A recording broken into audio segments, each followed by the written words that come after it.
Greetings and salutations, dear viewers. Get ready for some fantastic content. Welcome, everyone, to our latest video where we'll be exploring Crimean Karaites.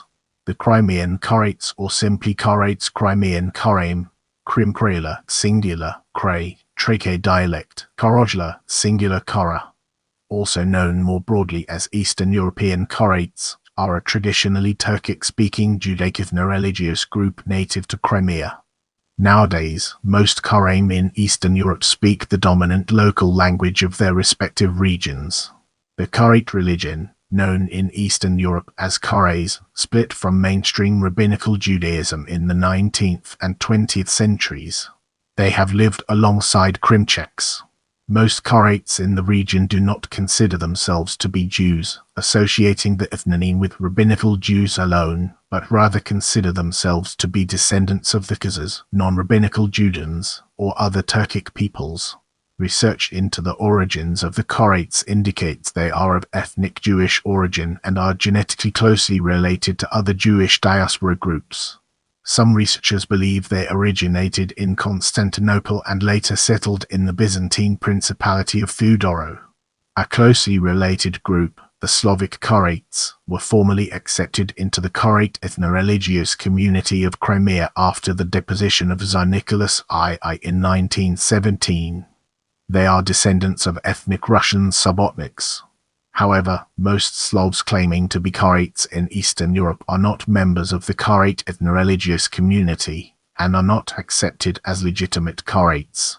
In this section, we'll be peeling back the layers of origins to reveal its true essence.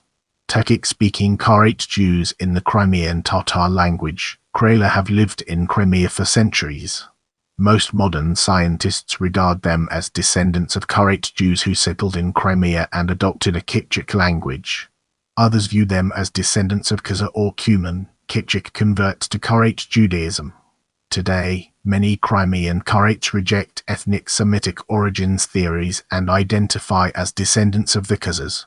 Some specialists in Khazar history question the Khazar theory of Karaim origins, noting the following: Karaim language belongs to the Kipchak language subgroup of Turkic, and the Khazar language arguably belongs to the Uric group. There is no close relationship between these two Turkic languages. According to the Khazar correspondence, Khazar Judaism was most likely Rabbinic Judaism.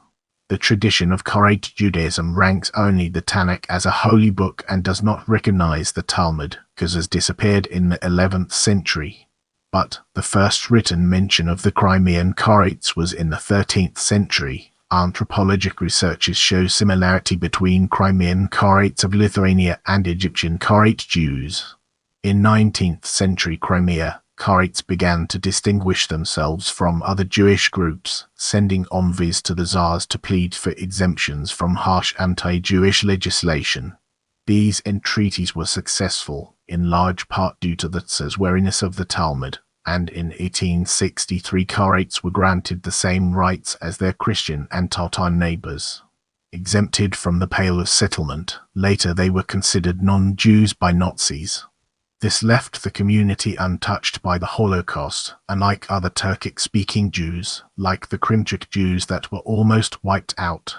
Miller says that Crimean Karaites did not start claiming a distinct identity apart from the Jewish people before the 19th century, and that such leaders as Avraham Furkovich and Sina Bobovich encouraged this position to avoid the strong anti-Semitism of the period.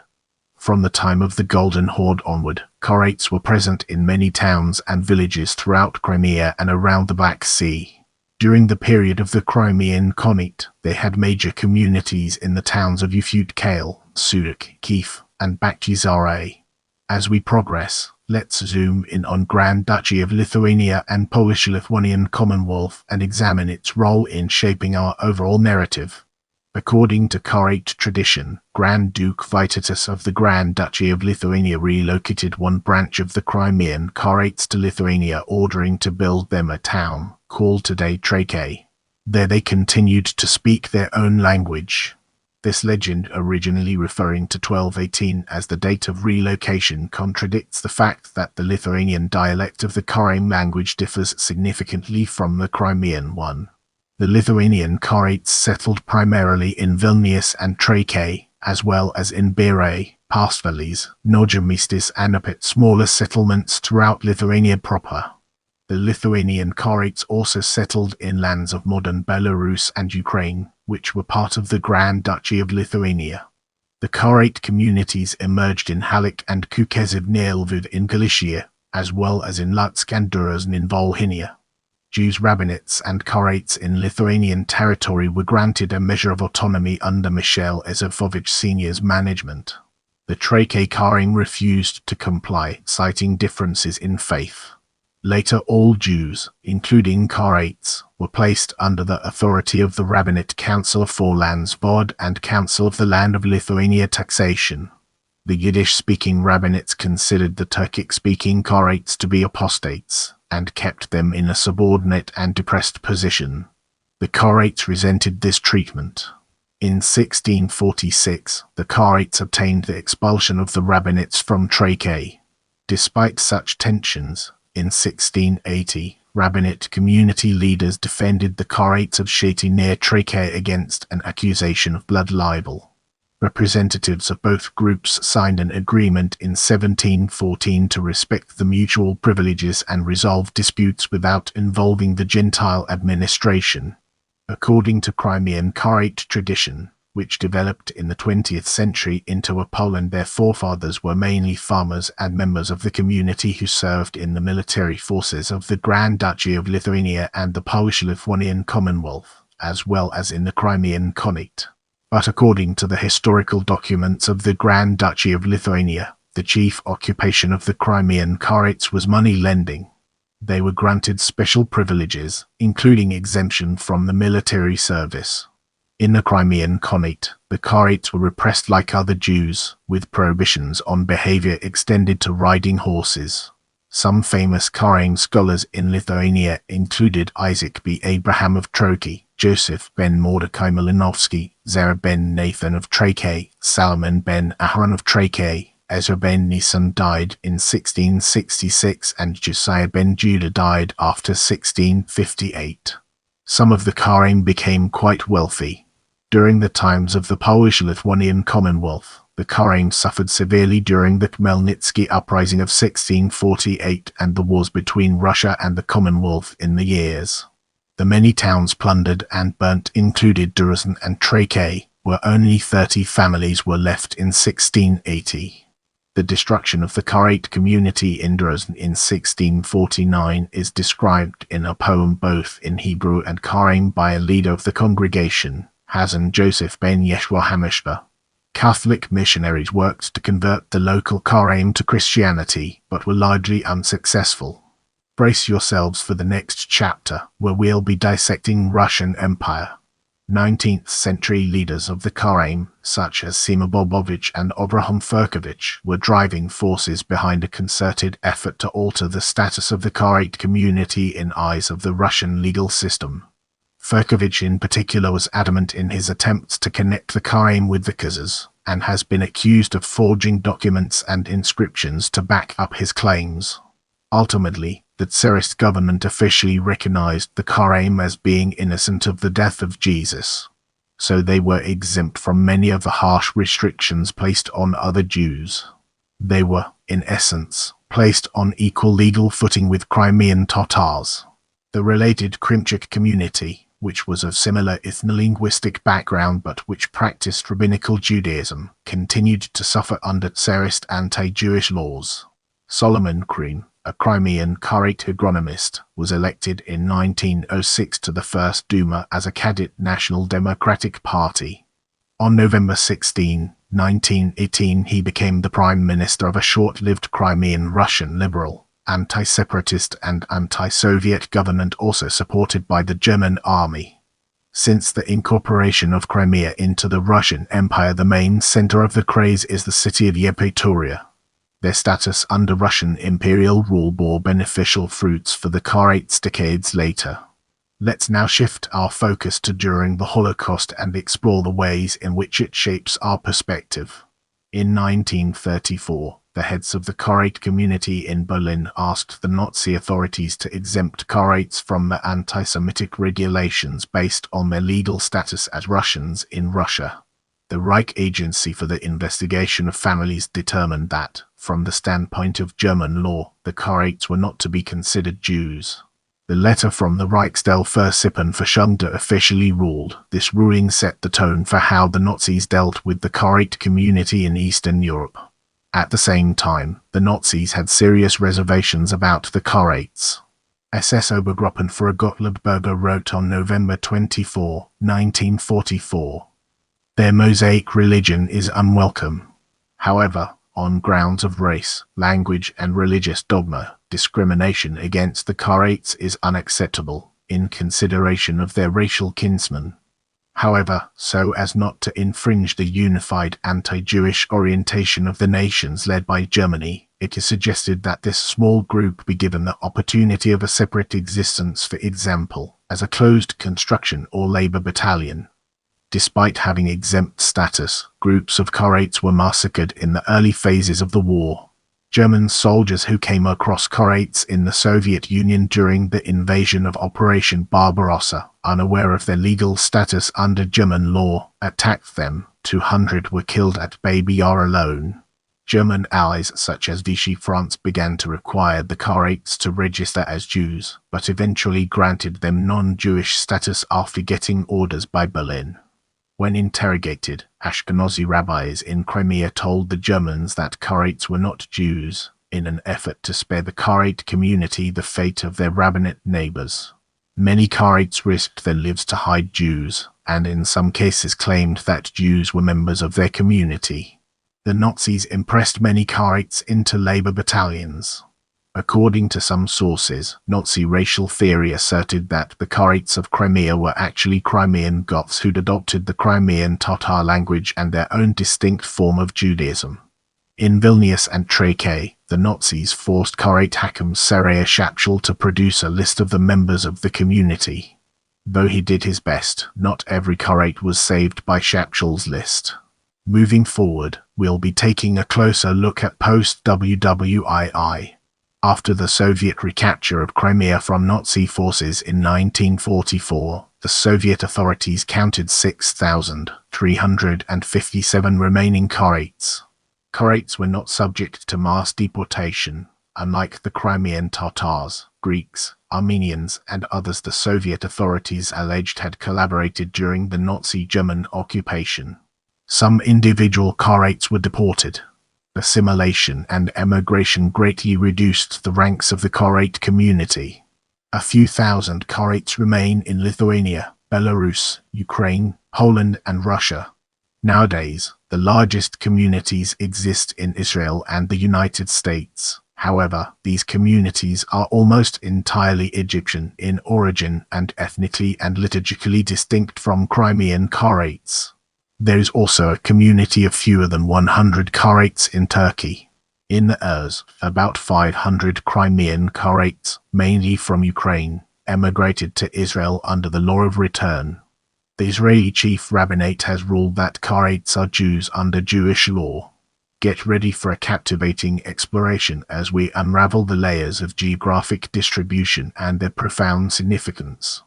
Traditionally, Crimean Karaites had three major subdivisions, each of which maintained their own dialect of the Karaim dialect: the Crimean Karaites, the Galician Karaites, and the Lithuanian Karaites.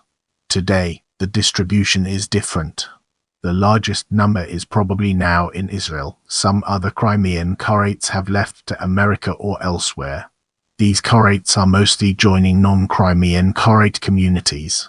According to Karaite tradition, all the Eastern European Karaite communities were derived from those in the Crimea, but some modern historians doubt the Crimean origin of Lithuanian Karaites.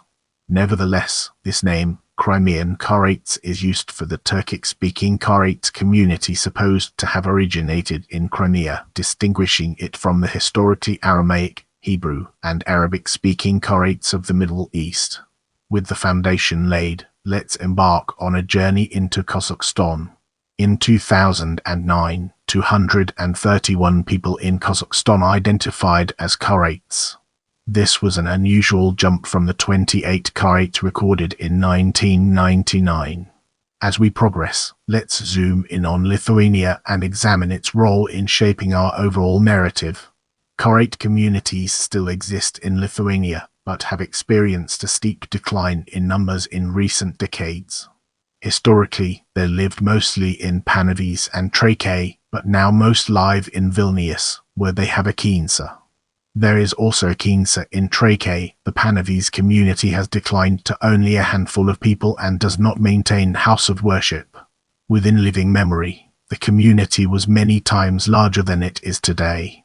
The 1979 census in the USSR showed 3,300 Karaim. Lithuanian Karaim culture community was founded in 1988. According to the Lithuanian Karaim website, the Statistics Department of Lithuania carried out an ethnostatistic research entitled Karaim in Lithuania in 1997.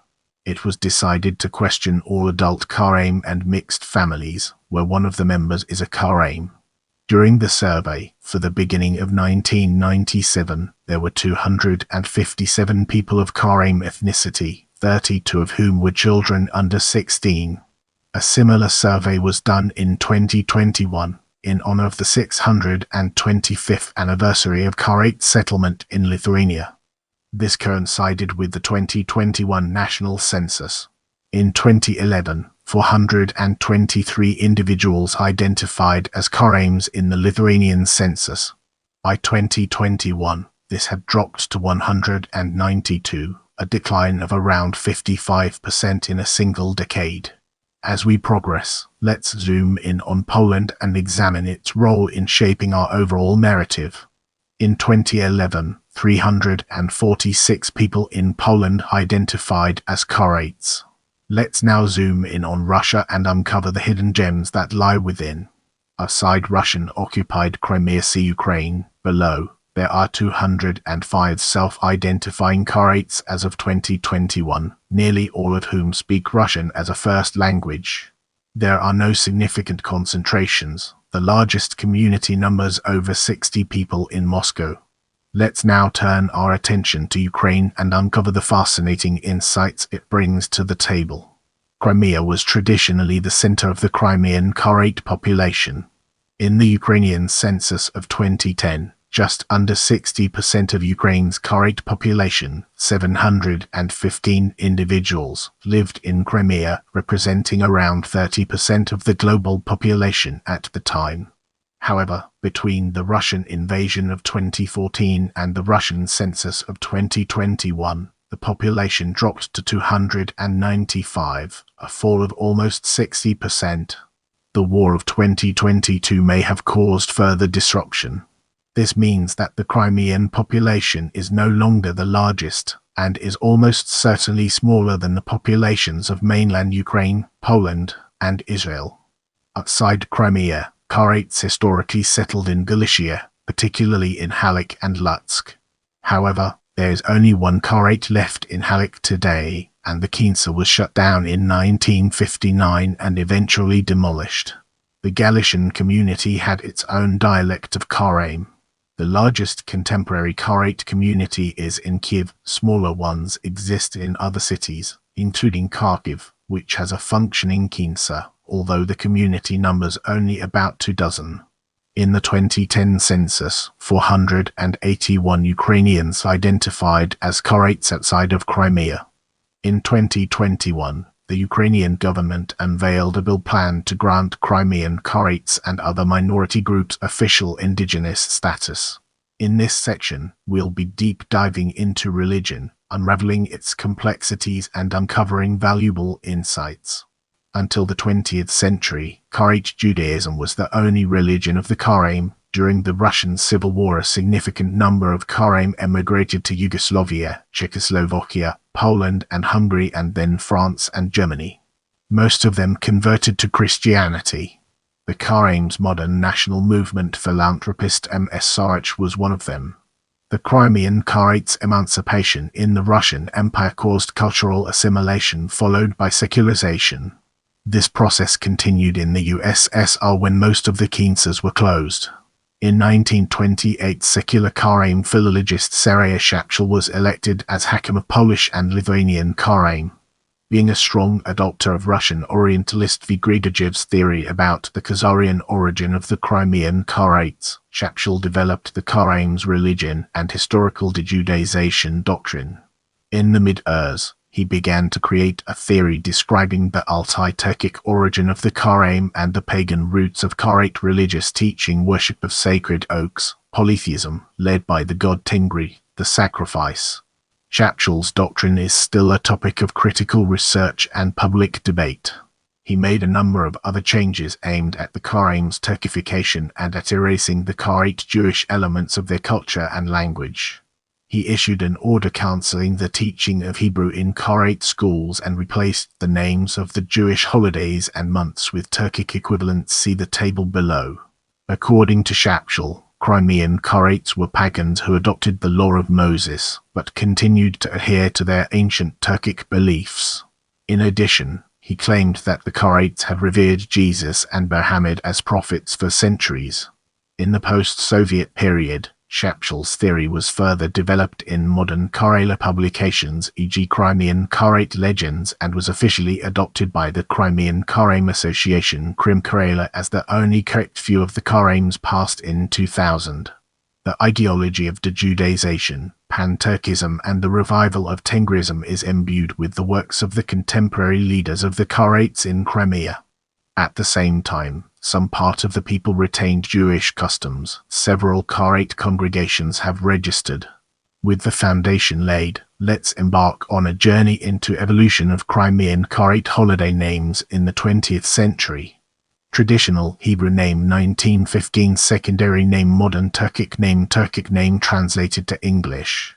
Hasakag Hamakat Unleavened Bread Festival Timbal Chidi Unleavened Bread Timbal Festival Omer Safra Counting of the Omer Sanbay Counting Beginning Jati San Counting Middle Shavuot Hag Shavuot Feast of Weeks Afterlid Chidi Feast of Weeks the 9th of Tammuz Fast Ikom Hevai 4th month Fast Brunho Oru 1st Fast the 7th of Fast Ikom Hahamishi 5th month Fast Ortani Oru Middle Fast the 10th of Fast Nineveh Sacrifice Kaban Sacrifice Rosh Hashanah Yom Teru the Blowing of Horns Day Beri Kinyu Horns Day Yom Kippur literally the Day of Atonement Boat like Kinyu the Day of Atonement Fast of Jidliakom Hashai 7th month Fast Omitted Sukkot literally Tabernacles. The other name, Hag Ha-Asif Harvest Festival Alik Chidi or Oriktu Tabernacles Festival or Harvest Festival 10th of Tuft Fast Kom Hoziri 10th month Fast Oru Fast Purim Lots. Kainai 3-cornered shaped sweet-filled pocket cookie. Was not considered a holiday Jil Bay the beginning of the year. Let's zoom in on genetics and understand its implications. Leon Cull and Kevin Allen Brooke led the first scientific study of Crimean Karaites using genetic testing of both Y chromosomal and mitochondrial DNA, and their results showed that the Crimean Karaites are indeed partially of Middle Eastern origin and closely related to other Jewish communities, Ashkenazi, Sephardi and Mizrahi Jews and Egyptian Karaite Jews, while finding that the Crimean Karaites possess a lower affinity to non-Jewish Turkic-speaking peoples of the region. Hapagraupskip together make up more than half of the Karaites gene pool. Next come haplogroups Rum, Ib, T and L. In this section, we'll be peeling back the layers of language to reveal its true essence. Karaim belongs to Kipchak sub-branch of the Turkic family and is closely related to Crimean Tatar, Armeno-Kipchak and so on. Among the many different influences exerted on Karaim, those of Arabic, Hebrew, and Persian were the first to change the outlook of the Karaim lexicon. Later, due to considerable Polish, Russian, and Ukrainian influence, many Slavic and Baltic words entered the language of Polish, Lithuanian, Ukrainian, and Russian Karaim. Hebrew remained in use for liturgical purposes. Following the Ottoman occupation of Crimea, Turkish was used for business and government purposes among Karaim living on the Crimean Peninsula. 3 different dialects developed: the Trakai dialect, used in Trakai and Vilnius, Lithuania, the Lutsk or Halik dialect spoken in Lutsk until World War II, and Halik, and the Crimean dialect. The last forms the Eastern group, while Trakai and Halik Karaim belong to the Western group.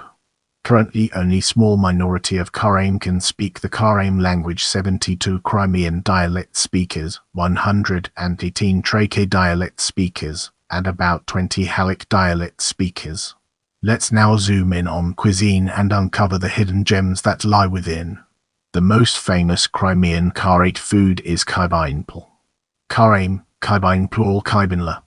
Kırıмкaraylar are half-moon-shaped pies of leavened dough with a stuffing of chopped beef or mutton, baked in Dutch oven or baking sheet.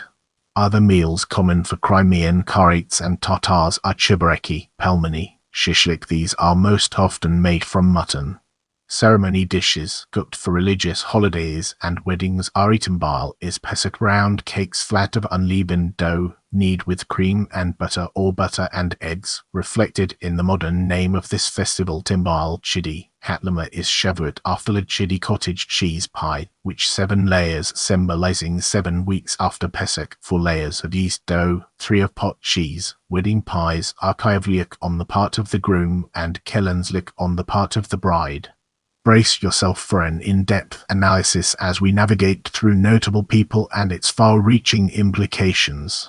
Yehudi Menuhin, American-born British violinist and conductor. Adolf Joff, Russian revolutionary, a Bolshevik politician and a Soviet diplomat. Your feedback helps me improve, so please take a moment to leave a comment or review.